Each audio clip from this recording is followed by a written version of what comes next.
Hi, this is अमन मौर्य। और मैं मानता हूं कि अगर आप सही से गवर्नेंस चाहते हैं तो किसी भी पार्टी की सरकार बैक टू बैक नहीं आनी चाहिए। हर 5 साल में सरकार को चेंज होना चाहिए।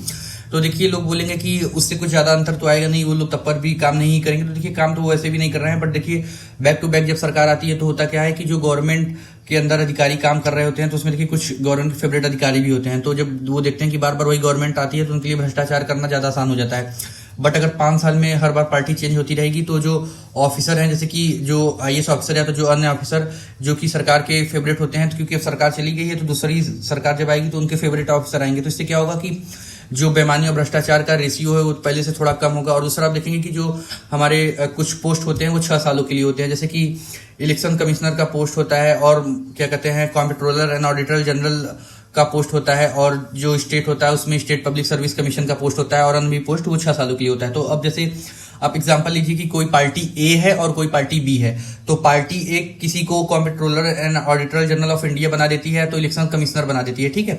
अब होगा क्या कि अगर आप उस पार्टी की सरकार मान लेते हैं 2025 में बनी थी, अब अगर उसको आप 2030 में हरा दिए, और क्योंकि अब इलेक्शन कमिश्नर तो 2027 में चूज हुआ था और उसका टर्म 2033 में खत्म होगा, क्योंकि अब उसको पार्टी ए ने चूज किया है।